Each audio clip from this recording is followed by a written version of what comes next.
გამარჯობა, ეს არის გადაცემა ფაქტი. მე ვარ ნინო ჩეპჩოური, დღეს ჩვენი სტუდიის სტუმარი არის ლიკა თოთლაძე. ლიკა, მოგესალმები. მადლობა რომ ხარ ჩვენთან ერთად. ლიკა მიმუშავა თემაზე, რომელიც ეხება ქარელის მუნიციპალიტეტის ბიუჯეტის ათვისების ხარისხს და მინდა გითხრათ, რომ როგორც კვლევაში გამოიკვეთა, ჩანს რომ წლიდან წლამდე ათვისებული არის თანხები, მაგრამ ეს ყველაფერი გადანაწილებულია მუხლობრივად და ის პროგრამები, რაც იყო გაწერილი წლის დასაწყისში, არ არის სრულფასოვნად თანხები ათვისებული. ლიკა, მოდი თავიდან გითხარით, რა იყო ამ სტატიის მიზანი, რისი ჩვენება გინდოდა ამ კვლევის მომზადებით და შემდეგ უკვე გადავიდეთ რა გამოიკვეთა მუშაობის პროცესში. მოგესალმებით, მადლობა თქვენ რომ მომიწვევთ და მიწევთ საუბარი ამ თემაზე. პირველ რიგში მინდა დავიწყო იქიდან, რომ არც ისეთი მარტივი არ იყო ამ შედეგზე გასვლა და ამ ინფორმაციის მიღება. ან ჩვენ მოვითხოვეთ მერიდან, რომ მიგვეღო ამაზე ინფორმაცია და რამდენიმე დღით კვირით ადრეც არ ვწდები, რომ მოვთხოვეთ, რომ ეს ინფორმაციები მოეწოდებინა მერიას, თუმცა ამაზე მწირი ინფორმაცია მივიღეთ და მოგვიწია ჩვენი ღია წყაროებზე დაყრდნობით ინფორმაციის მოძიება. რაც შეეხება ამ თანხებს, არც ეს იყო მარტივი რომ გაგვეგო, რადგან ეს საიტები, რომლებიც შემოგთავაზა თვითონ მერიამ, ესეთი ვრცელი ინფორმაცია არც ამ საიტებზე არ მოიპოვება. და გაგვიჭირდა სწორედ ამის თქმა მინდოდა, რომ ამ ინფორმაციის მოძიება. ხოლო რაც შეეხება ინფორმაციას, რომლებიც მივიღეთ, ჩვენთვისაც საინტერესო იყო ეს შედეგები და ვთვლი, რომ ყველა ადამიანს უნდა ქონდეს წვდომა, რომ მიიღოს ინფორმაცია თუ რაში იხარჯება ეს თანხები, რაც მერიაში რასაც მერია იღებს. აი, ოფიციალურად ბიუჯეტის საერთო შესრულება შეფასებულია 90%-ით. ეს არის 24 წლის მონაცემები. ანუ 90%-ით აითვისეს, თუმცა როდესაც ჩვენ მუხლებს გადავხედეთ, ამ მუხლებში მაგალითად ჯანდაცვის პროგრამაზე თუ იყო თანხები გათვალისწინებული, წლის ბოლოს აღმოჩნდა, რომ უშუალოდ ჯანდაცვის პროგრამაზე 37% იქნა ათვისებული. მაშინ როდესაც ვთქვათ, ამ საკითხზე ძალიან დიდი მოთხოვნა უნდა იყოს, ხო, წესით და ბევრი უნდა სარგებლობდეს. აი, რას იტყვი, რა გამოიკვეთა მუშაობის პროცესში და შენი შეფასებაც მაინტერესებს, რა არის მიზეზი, არ იცის ხალხმა რომ ამ პროგრამებით სარგებლობა შეუძლიათ, ინფორმაცია არ აქვს, თუ უბრალოდ პროგრამა ვერ იმუშავა. ჩემი აზრით პირველი მინუსი რაც არის, სწორად არაინფორმირებულობა არის მოსახლეობის, რომ მოსახლეობა არ ფლობს ინფორმაციას სწორად და დროულად, რომ ტარდება რაიმე გარკვეული ჯანდაცვის კუთხით, თუ ნებისმიერი კუთხით, მაგრამ რადგან ჯანდაცვაზე ვსაუბრობთ, ჯანდაცვის კუთხით გარკვეული პროგრამები, რომელიც მოსახლეობას თავაზობს სხვადასხვა დაფინანსებას ან უფასო კვლევას. მოსახლეობას ამაზე არ აქვს ინფორმაცია, თითქმის შეიძლება ითქვას, რომ არ აქვს, ან თუ როცა იგებენ, უკვე დაგვიანებულია. გასაგებია და კიდევ რა საკითხები იყო, რაც უფრო მეტად ყურადღება გასამახვილებელი აღმოჩნდა. გარე განათება 48%, სამშენებლო საინჟინრო ინფრასტრუქტურა 60%, შესრულება საგზაო მეურნეობა 60%, კომუნალური მეურნეობა 65%. ქარელში მოქალაქეთა ჩართულობა როგორი არის ამ პროცესებში, იმიტომ რომ ხედავთ, რომ გვეუბნებიან, რომ 90% ავითვისეთ თანხების, მაგრამ თუ კი გადავხედავთ მუხლობრივად ეს თანხები არ არის სრულად 90%-ით ათვისებული, აი 48%, 60%. რაზე მიუთითებს ეს, ანუ ერთის მხრივ არ არის კონტროლი, თუ უბრალოდ არაპროფესიონალების მიერ საქმიანობა იკვეთება? ალბათ ორივე, მოსახლეობის მხრიდანაც არ მოითხოვება პასუხი იმის შესახებ თუ რა გაკეთდა და რა უნდა გაკეთებულიყო და ალბათ ისიც რომ დაბალი დონის სამუშაოები ტარდება და სრულყოფილად არ ტარდება, რაც იწვევს თუნდაც გარეგანათების დაზიანებას, კიდე ხელახლა ამის კეთება, კიდე ხელახლა და მოსახლეობაც თავის უფლებას, ესე რომ ვთქვათ, არ იყენებს იმის გამოსავლენად, რომ აი მაგალითად უნდა გაკეთებული იყო ეს ამ დროში თუნდაც და შემდეგ ამის კონტროლი თვითონ მოსახლეობამ გააკეთოს. ჩემი აზრით, თუ მოსახლეობა უფრო მეტად ჩაერთვება ამ პროცესებში, უფრო მეტად იქნება გაკეთებულიც და შედეგიც კარგი დაიდება. ხო, ხო, აი კიდევ ერთი საინტერესო საკითხი არის საერთო შემოსულობები 2024-ში 65%-ით არის განსაზღვრული და საერთო ხარჯები 50%-ით. აქაც აქვთ ჩავარდნა, სრულფასოვნად არ არის ეს გეგმაც განხორციელებული.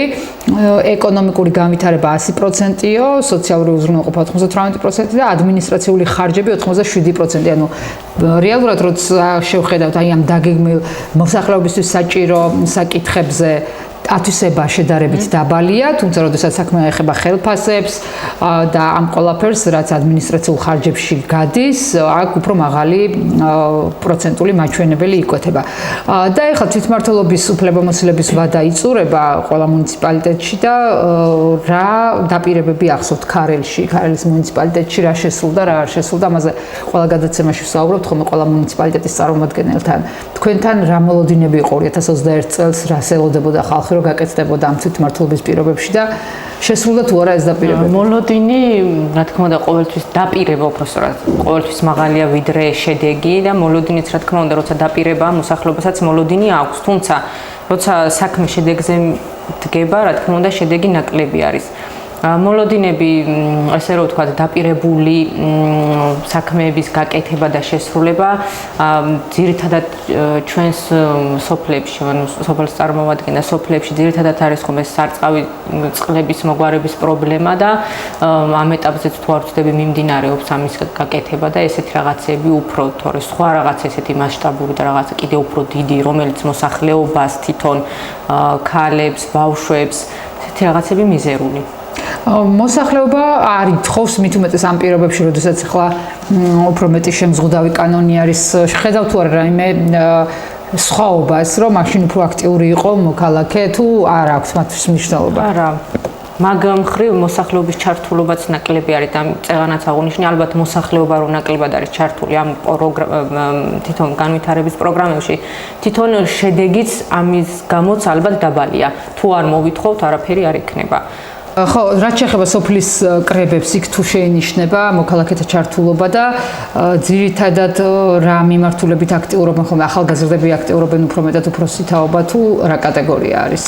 აქაც ინფორმირებულობის ნაკლებობა, რადგან თუ ვინმე ესწრება მოსახლეობა გადის, მხოლოდ იმ მომენტში თუ იგებენ და ისიც როგორც ხდება ხოლმე, საიდან იგებენ ინფორმაციას? დაძახებით. ანუ ეს სოციალურ ქსელში შეიძლება ბევრი არ იყოს ჩართული და უფროსი თაობა განსაკუთრებით. კი, სოციალურ ქსელში იდება ხოლმე, თუმცა სოციალურ ქსელზე წვდომა ყველას არ აქვს და ეს ვერ ნახულობენ და როცა შეხვედრა ტარდება უკვე ამ ეტაპზე თუ იგებენ და მაშინ თუ ხდება იქვე მოძიება მოსახლეობა. ახალგაზრდები ვახსენეთ ლიკა და ახალგაზრდებზე და ზოგადად ბავშვებზე რა გამოიკვეთა ბიუჯეტის მონიტორინგის დროს, მათზე იყო თანხები ხო, რამდენადაც ვიცი გაწერილი და როგორ მოხდა ამ თანხების ათვისება? მაგალითად სპეციალური საჭიროებების მქონე ბავშვების მხარდაჭერა იყო, ეს 27%-ით შესრულდა მხოლოდ. ახალგაზრდების საგანმანათლებლო მხარდაჭერა და 38%-ით იყო შესრულებული. სპეციალური საგანმანათლებლო საჭიროებები ესეც 38%-ით. ახალგაზრდობის ჩართულობაც ნაკლები არის, თითქმის არც კი. სოფელში რჩებიან ახალგაზრდები თუ ძირითადად უფროსი თაობის ადამიანები? ძირითადად უფროსი თაობის, ახალგაზრდები გადინება ხდება სოფლიდან, თუ დასაქმებულები არიან ისიც ქალაქში და თან სწავლობენ და ძირითადად აი ადგილობრივები რას საქმიანობენ? მუნიციპალიტეტს ხედავთ, რომ ნაკლებად მიმართავენ ამ პროგრამებით, ნაკლებად სარგებლობენ. ძირითადად რაში არის მათი ჩართულობა, რა აქტივობები ხორციელდება მათი თუნდაც თვითდასაქმებულობის კუთხით, რა საქმიანობს ადგილობრივი მოსახლეობა? ადგილობრივი მოსახლეობა ძირითადად სოფლის მეურნეობით არის საკავებული, ესეთი რაღაცა კონკრეტულად კერძო რაღაცა საქმიანობა არ არის, რომ ესე ჩართული იყოს მოსახლეობა. ძირითადად საკუთარი საქმიანობა, სოფლის მეურნეობა ძირითადად. და ანუ მიმდინარე პროცესები რამდენად იგრძნობა და რამდენად პრობლემური არის. ანუ თუ აანალიზებენ, რომ შესაძლოა რომ რაღაც რუსული ნარატივების ფონზე ქვეყანას საფრთხე დაემუქროს და შესაძლოა რომ ძალიან ბევრი შესაძლებლობა აღარ იყოს ხელმისაწვდომი. თუნდაც სოფლის მეურნეობის მიმართულებით. აი ამ ევროკავშირის მხარდაჭერის შეწყვეტა, რასაც კრძალავს უკვე ეგრეთ წოდებული ხელისუფლება, ხო? მათზე როგორ არის აისახება, იგრძნობა ეს, როგორ აცნობიერებენ ამ საკითხს? ჩემი პირადი შეხედულება და შეეხება რაც მქონია, ანუ არ არის ესე გამოკვეთილი და არც ამას განიცდა რომ რაღაცა რუსული უფრო მეტი შეიძლება იყოს და ევროკავშირისგან აღარაფერი აღარ იყოს. ესეთი განცდაც არა აქვს. პირიქით, ალბათ ჩემი აზრით უფრო უკეთესად გრძნობენ თავზად ჩათვლიან თუ რუსეთთან იქნებიან ვიდრე ევროკავშირთან. რატო რა არის ამის მიზეზი? ნარატივები და სტერეოტიპები. ხო, ალბათ, იმიტომ რომ თვლიან რომ ეს მოსავალი უფრო მეტად რეალიზებული იქნება თუ რუსეთი იქნება და არა ევროკავშირი. როგორ ფიქრობ, ანუ ეს იმუშავეს ამისთვის რომ ეს შედეგი მიიღოთ სოფლად მაცხოვრებლებში თუ სტერეოტიპული დამოკიდებულება თუ მითები, რამ გამოიწვია მათი ეს განწყობები?